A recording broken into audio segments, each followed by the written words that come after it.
ടൗണിലെ പ്രശസ്തമായ ഒരു റെസ്റ്റോറൻറ്റിന് മുന്നിൽ കാർ നിർത്തി. ഇവിടെ വരാനാ പറഞ്ഞിരുന്നത്, ഇറങ്ങ്. ഗൗരി പുറത്തിറങ്ങി നിന്നു.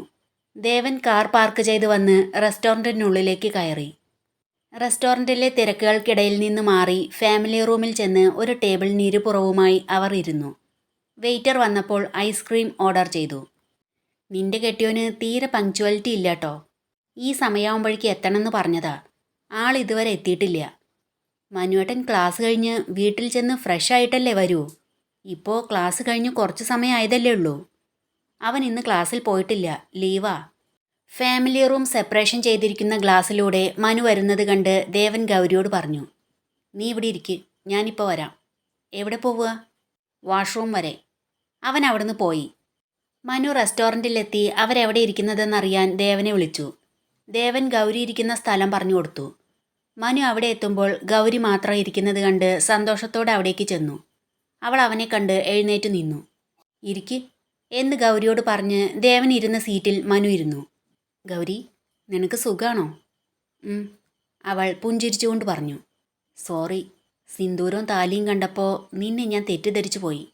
മഹാദേവൻ എല്ലാം പറഞ്ഞു. അപ്പോഴും അവൾ പുഞ്ചിരിക്കുക മാത്രം ചെയ്തു. ഇടയ്ക്കൊന്ന് തിരിഞ്ഞ് ദേവൻ വരുന്നുണ്ടോ എന്ന് ഡോറിനടുത്തേക്ക് നോക്കി. നീ ഇവിടുന്ന് പോയതിനു ശേഷമാണ് ഞാൻ അറിയുന്നത്, ജയിലിൽ നിന്നിറങ്ങിയതും എല്ലാം. അവൾ തലതാഴ്ത്തിയിരുന്ന് കരഞ്ഞു. അവൻ ആശ്വസിപ്പിക്കാൻ എന്ന വണ്ണം അവളുടെ കയ്യിൽ വിരലുകൾ അമർത്തി. കരയാതെ ഗൗരി, നമ്മളുടെ വിവാഹം കഴിഞ്ഞ അന്നു മുതൽ നീ ഇവിടുന്ന് പോകുന്നത് വരെ എന്നെ റൂമിൽ പൂട്ടിയിട്ടിരിക്കുകയായിരുന്നു. ഞാൻ നിസ്സഹായനായിരുന്നു ഗൗരി. നിനക്ക് എന്നോട് ദേഷ്യമുണ്ടോ? ഗൗരി അവൻ്റെ കയ്യിൽ നിന്ന് അവളുടെ കൈ വലിച്ചെടുത്ത് കണ്ണുകൾ തുടച്ചു പറഞ്ഞു. ഇല്ല, എല്ലാം എൻ്റെ വിധിയെന്നാ ഞാൻ വിശ്വസിക്കുന്നത്. എല്ലാം നീ എൻ്റെ മനസ്സിൽ ആഴത്തിലിറങ്ങിയത് കൊണ്ടാവാം. നിന്നെ ഒരുപാട് ദ്രോഹിച്ച അമ്മയോട് ക്ഷമിക്കാൻ എനിക്ക് കഴിഞ്ഞിട്ടില്ല. അതെല്ലാം കഴിഞ്ഞില്ലേ മനോട്ട? ഇനി അതെല്ലാം മറക്കണം. ഞാനിപ്പോൾ അതൊന്നും ഓർക്കാൻ ഇഷ്ടപ്പെടുന്നേയില്ല, ഒന്നും. എങ്ങനെ അതൊക്കെ മറക്കാൻ കഴിയും ഗൗരി? സ്വന്തമാക്കണമെന്ന് ആഗ്രഹിച്ച് മനസ്സിൽ കൊണ്ടു നടന്ന് ഒടുവിൽ സ്വന്തമാക്കിയപ്പോൾ കഴിയില്ല. ഈ ജന്മം എനിക്ക് അമ്മയോട് ക്ഷമിക്കാൻ കഴിയില്ല. അങ്ങനെയൊന്നും പറയില്ലേ മനുവേട്ട. അത് മനുവേട്ടൻ്റെ അമ്മയാ. അമ്മ മക്കളെ ഒരുപാട് സ്നേഹിക്കുന്നുണ്ടാവും. മക്കളുടെ ജീവിതം എങ്ങനെയൊക്കെ ആയിരിക്കണമെന്ന് ആഗ്രഹിക്കുന്നുണ്ടാവും. അതിന് വിപരീതമായി മക്കൾ ചെയ്യുമ്പോൾ അമ്മമാർക്ക് സഹിക്കാൻ കഴിയുന്നുണ്ടാകില്ല. അതുകൊണ്ടാവും അങ്ങനെയൊക്കെ. അമ്മയില്ലാത്ത ദുഃഖം നല്ലതുപോലെ അനുഭവിച്ചവളാണ് ഞാൻ. അതുകൊണ്ട് ഞാൻ കാരണം ഒരാളും അമ്മയെ വെറുക്കരുത്. ആർക്കും അമ്മയെ നഷ്ടപ്പെടുകയും ചെയ്യരുതെന്നുണ്ട്. നിന്റെ ഈ നല്ല മനസ്സ് കാണാൻ അമ്മയ്ക്ക് കഴിയുന്നില്ലല്ലോ. മനുവേട്ടൻ്റെ അമ്മ മനുവേട്ടൻ്റെ ഭാര്യയായി നല്ല മനസ്സുള്ളൊരു പെണ്ണിനെയല്ല ആഗ്രഹിക്കുന്നത്, പണക്കാരിയായ ഒരു പെണ്ണിനെയാണ്. നല്ല കുടുംബ പശ്ചാത്തലമുള്ളൊരു പെണ്ണിനെ. എന്നെപ്പോലെ ആരും ഇല്ലാത്തവളെയല്ല. മഹാദേവൻ്റെ വീട്ടിൽ അമ്മയും അച്ഛനൊക്കെ ഉണ്ടോ? അച്ഛൻ മരിച്ചു, അമ്മയുണ്ട്. ബ്രദേഴ്സൊന്നുമില്ലേ? ഏട്ടനുണ്ടായിരുന്നു. ഏട്ടനും ഒരു ആക്സിഡൻറ്റിൽ മരിച്ചു. അവർ നിന്നോട് എങ്ങനെയാ? മഹാദേവൻ്റെ അമ്മ എന്നോട് വളരെ സ്നേഹ. മകൻ ഇഷ്ടല്ലാതെ ബലമായി താലി കെട്ടിക്കൊണ്ടുവന്നതൊന്നും ആ അമ്മയ്ക്ക് പ്രശ്നമല്ലേ? പ്രശ്നമാണോന്നറിയില്ല, എന്നെ ഇഷ്ടാ. അയാളുടെ ഒരു പ്രത്യേകതര സ്വഭാവമാണല്ലോ. നിനക്ക് അവിടെ ബുദ്ധിമുട്ട് വല്ലതും ഉണ്ടായോ? ഇല്ല, എനിക്കവിടെ സന്തോഷമായിരുന്നു. നീ കള്ളം പറയണോ? എങ്ങനെ അയാളുടെ വീട്ടിൽ സന്തോഷത്തോടെ ജീവിക്കുന്നത്? എന്തൊരു ദേഷ്യം അയാൾക്ക്.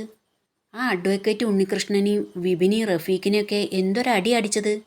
തെരുവ് ഗുണ്ടകളെപ്പോലെ അവരോടൊക്കെ പെരുമാറിയത്. എന്നോട് മോശമായാ സംസാരിച്ചത്. തീരെ മാനേഴ്സ് ഇല്ല. അദ്ദേഹത്തിന് മാനേഴ്സിന് ഒരു കുറവുമില്ല. തല്ല് വാങ്ങിക്കാൻ അർഹതയുള്ളവർക്ക് മാത്രമേ അദ്ദേഹം കൊടുക്കാറുള്ളൂ. അവർക്ക് ആ തല്ല് മനുവേട്ടൻ കൊടുക്കേണ്ടതായിരുന്നു അന്ന്. നീ എന്നെ കുറ്റപ്പെടുത്തണോ? അല്ല, അദ്ദേഹത്തെ കുറ്റപ്പെടുത്തേണ്ടെന്ന് പറഞ്ഞതാ. അദ്ദേഹം അത്രയും ബഹുമാനം അർഹിക്കാൻ അയാൾ നിനക്ക് വേണ്ടി എന്താ ചെയ്തത്? ഇഷ്ടമല്ലാതെ ബലമായി നിന്റെ കഴുത്തിൽ താലി കെട്ടിയതോ? ഇഷ്ടമല്ലാതെ ബലമായി താലി കെട്ടിയതായിരിക്കാം. എങ്കിലും എന്നെ വേദനിപ്പിക്കുന്നതൊന്നും അദ്ദേഹം ചെയ്യില്ല. വേദനിപ്പിക്കുന്നവരെ വെറുതെ വിടുകയില്ല. അവർ ഓർഡർ ചെയ്ത ഐസ്ക്രീം എത്തി. അപ്പോഴും അവൾ തലചരിച്ച് ഡോറിനടുത്തേക്കൊന്ന് നോക്കി. നീ ഐസ്ക്രീം പറഞ്ഞിരുന്നോ? ദേവേട്ടനാ പറഞ്ഞത്. അപ്പോഴേക്കും ദേവൻ അവിടെ എത്തി. ഗൗരിയുടെ അടുത്തുള്ള സീറ്റിൽ അവൾ ഇരിക്കുന്ന ചെയറിലേക്ക് കൈ നീട്ടിവെച്ച് അവളുടെ തോളിൽ തൊട്ടുകൊണ്ടിരുന്ന് അവൻ പറഞ്ഞു. മനുവിന് ഇഷ്ടപ്പെട്ട ഫ്ലേവർ ഏതെന്ന് ഇവൾക്ക് അറിയില്ലെന്ന് പറഞ്ഞു. ചോക്ലേറ്റ് ഇവൾക്ക് ഇഷ്ടപ്പെട്ട ഫ്ലേവറാ. അതുകൊണ്ടാ ഞാനത് ഓർഡർ ചെയ്തത്. മനുവിന് മറ്റേതെങ്കിലും വേണമെങ്കിൽ പറയാം. ഗൗരി ദേവൻ്റെ കയ്യിലേക്കൊന്ന് നോക്കിയ ശേഷം ചമ്മലോടെ മനുവിൻ്റെ മുഖത്തേക്ക് നോക്കി. അവൻ്റെ ഇരുത്തം ഇഷ്ടപ്പെടാതെ ഗൗരവത്തോടെ മനു പറഞ്ഞു, വേണ്ട, ഞാൻ അങ്ങനെ ഐസ്ക്രീം കഴിക്കാറൊന്നുമില്ല. അല്ലെങ്കിൽ ഒറ്റയ്ക്ക് പോയി ഐസ്ക്രീം കഴിക്കുന്നതൊക്കെ ബോറാ. ഞാനും കഴിക്കാറില്ലായിരുന്നു. ഇവള് വന്നതിന് ശേഷാ ഇങ്ങനെയൊക്കെ, ഇവൾക്ക് വേണ്ടി.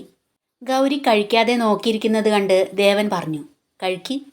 അവൾ കഴിക്കാനായി ഒരു സ്പൂൺ എടുത്ത് വായ തുറന്നതും അവൻ്റെ ഐസ്ക്രീമിന് മുകളിലുണ്ടായിരുന്ന ചെറി ഒരു സ്പൂൺ കൊണ്ടെടുത്ത് അവളുടെ വായിലേക്ക് വെച്ചു കൊടുത്തു. പെട്ടെന്ന് അവൾ അത്ഭുതത്തോടെ അവനെ നോക്കി, പിന്നീട് ചമ്മലോടെ മനുവിനെയും. ദേവൻ പ്രത്യേകിച്ച് ഭാവവ്യത്യാസങ്ങളൊന്നുമില്ലാതെ ചിരിച്ച്, കഴിച്ചോ, നിനക്ക് ചെറി ഒരുപാട് ഇഷ്ടല്ലേ എന്ന് പറഞ്ഞുകൊണ്ട് അവൻ ഐസ്ക്രീം കഴിച്ചു തുടങ്ങി. മനു ദേവൻ്റെ പ്രവൃത്തിയിൽ ദേഷ്യം വന്ന് കഴിക്കാതെ ഇരുന്നു. മനു കഴിക്കടോ, ഇരുന്നാൽ മെൽട്ടായി പോവും. മനസ്സില്ലാ മനസ്സോടെ അവൻ കഴിക്കാൻ തുടങ്ങി. മനു, ഈ പിള്ളേരൊക്കെ പഠിപ്പിക്കുന്നത് വലിയ ബുദ്ധിമുട്ടാണല്ലേ? എല്ലാം വികൃതികളായിരിക്കും. ആ, കുറേയൊക്കെ. ഞാൻ സ്കൂളിൽ പഠിക്കുമ്പോൾ നല്ല വികൃതിയായിരുന്നു. പക്ഷേ CBSE സ്കൂളാ, അതുകൊണ്ട് ഒരു വില്ലത്തരം എടുക്കാൻ സമ്മതിക്കില്ല. കോളേജിലെത്തിയപ്പോഴാ ഫ്രീഡം എന്താണെന്ന് അറിയുന്നത്. ശരിക്കും എൻജോയ് ചെയ്തു. ദേവൻ ഗൗരിയുടെ തോളിലൊന്ന് അമർത്തിപ്പിടിച്ച് ഗൗരിയെ നോക്കി ചോദിച്ചു, മനുവിന് ഈയൊരു പ്രണയം മാത്രമേ ഉള്ളോ? മനു മറുപടിയൊന്നും പറയാതെ ദേവനെയും ഗൗരിയെയും മാറി മാറി നോക്കി. ഗൗരി ഒരു വല്ലായ്മയോടെ തല താഴ്ത്തിയിരുന്നു. എനിക്കങ്ങനെയല്ല കേട്ടോ. സ്കൂളിൽ പഠിക്കുമ്പോൾ ഉണ്ടായിരുന്നു. സ്കൂളിൽ നിന്നിറങ്ങിയപ്പോൾ അത് വിട്ടു. പിന്നെ കോളേജിൽ, അതിപ്പോഴും ഓഫീസിലുണ്ട്. ഇവളുടെ മെയിൻ എതിരാളിയാ. ഇവളെ കെട്ടിയപ്പോൾ അതും വിട്ടു. അപ്പോൾ ഇനിയും ഉണ്ടാകാൻ ചാൻസ് ഉണ്ട്. മനു പരിഹാസത്തോടെ ചോദിച്ചു. ഇനിയില്ല, ഫൈനലാ ഇത്.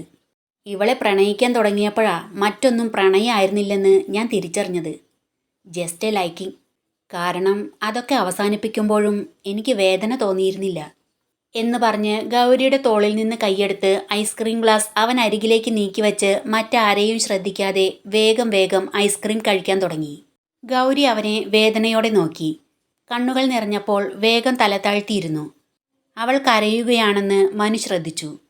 റെസ്റ്റോറൻറ്റിൽ നിന്ന് പുറത്തിറങ്ങിയപ്പോൾ, ഇനി വീട്ടിലേക്കല്ലേ? മനു ചോദിച്ചു. ഗൗരി മൂളിയതും ദേവൻ പറഞ്ഞു, അല്ല, ഇന്ന് പുറത്തുനിന്നാ ഫുഡ്. പിന്നെ ഒരു മൂവിക്കും പോണം.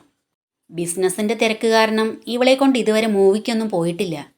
പണ്ട് കോളേജിൽ പഠിക്കുമ്പോൾ ക്ലാസ് കട്ട് ചെയ്ത് അഞ്ജലിയുടെ കൂടെ പോയതാ. പിന്നീട് പോയിട്ടേ ഇല്ല.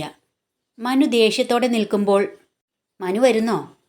ഞാൻ ഇല്ല എന്ന് ദേഷ്യത്തോടെ പറഞ്ഞ് മനു ചെന്ന് അവൻ്റെ കാറിൽ കയറി ഡോർ വലിച്ചടച്ചു. ദേവൻ ചിരി അടക്കാൻ പാടുപെട്ടുകൊണ്ട് ഗൗരിയോട് പറഞ്ഞു, കയറ്, പോവാം.